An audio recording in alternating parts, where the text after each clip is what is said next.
स्कूलों में हिजाब पहनने का समर्थन करने वालों को कर्नाटक हाई कोर्ट के फैसले से झटका लगा तो उन्होंने असंतोष की आवाज बुलंद कर दी। कर्नाटक के पड़ोसी राज्य तमिलनाडु में न्यू कॉलेज के छात्रों ने न्याय की मांग करते हुए नारे लगाए।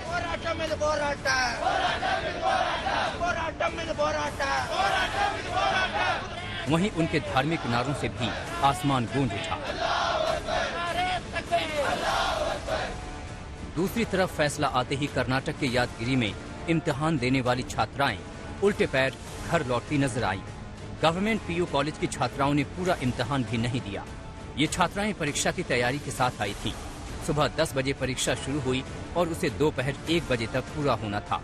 मगर इस बीच फैसला आते ही करीब 35 लड़कियां स्कूल से निकली और घर लौटने लगी। अब वो अपने माँ बाप से पूछ कर आएंगी कि हिजाब के बिना उन्हें क्लास में आना है या नहीं।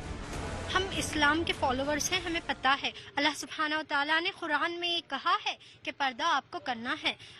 एक ऐसे विदाउट नॉलेज ये नहीं कह सकते कि एसेंशियल नहीं है।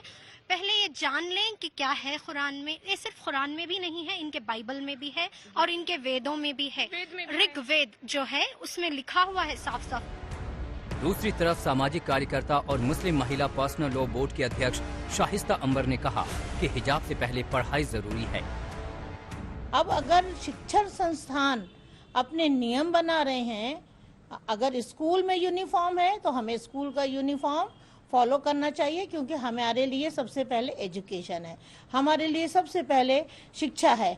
और इस्लाम में हिजाब पर कोई इतना बड़ी सख्ती और कानून नहीं किया है। उन्हीं ने कहा है एक आप सब और शालीन तरीके से सर को ढाक लीजिए। अब चाहे वो दुपट्टे से झांकें, चाहे वो घूंघट से ढाकें या हम अपने हिजाब से या स्कार्फ से ढाकें। अगर हमारे स्कूल के यूनिफॉर्म में अगर इस तरह की ड्रेस है और किसी चीज़ को मना किया गया है तो हम सब भी शालीन ड्रेस पहन करके स्कूल के यूनिफॉर्म को फॉलो करें, स्कूल के रूल को फॉलो करें। और सुप्रीम कोर्ट में अगर ये आदेश हो गया है तो हम स्वागत करते हैं। मगर हिजाब के समर्थक ओवैसी जैसे सियासतदान कर्नाटक हाई कोर्ट के फैसले से इत्तेफाक नहीं रखते। एसेंशियलिटी का जो टेस्ट है वो कोर्ट कैसे तय करेगा, तो इसीलिए इसको अपील करने की जरूरत है। और सुप्रीम कोर्ट में वहाँ ऑलरेडी सुप्रीम कोर्ट साबरीमाला के केस को सुन रही है कि वो प्रैक्टिस एसेंशियल है या नहीं है।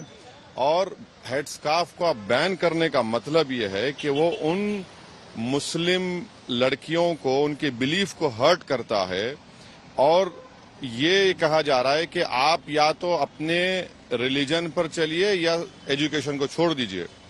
हमारा मानना यह है कि एजुकेशन जारी रहेगा हमारे बिलीफ के साथ। और हिजाब पहनने से देखिए सरकार इंटरवीन कब कर सकती है, जब मेरा एक्शन जो है वो किसी को हर्ट कर रहा है, हार्म कर रहा है, तो किसी को हार्म नहीं हो रहा है।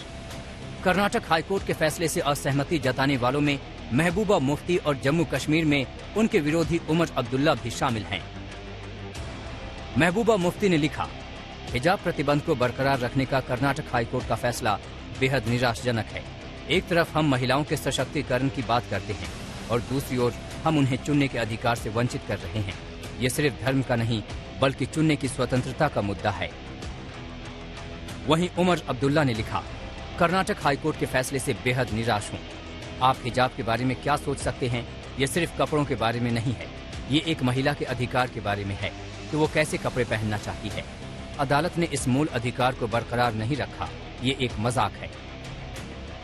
मगर बीजेपी को लगता है कि ये मुस्लिम महिलाओं के हित में है और विरोधियों को बीजेपी की ओर मुस्लिम महिलाओं का रुझान हजम नहीं हो रहा है। यूनिफॉर्म का अर्थ है मतलब एक जैसी फॉर्म।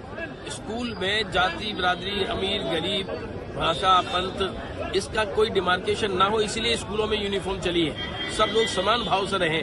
अब उसमें भी अगर चिन्हित करना चाहेंगे लोग, अलग करना चाहेंगे, ये गलत है।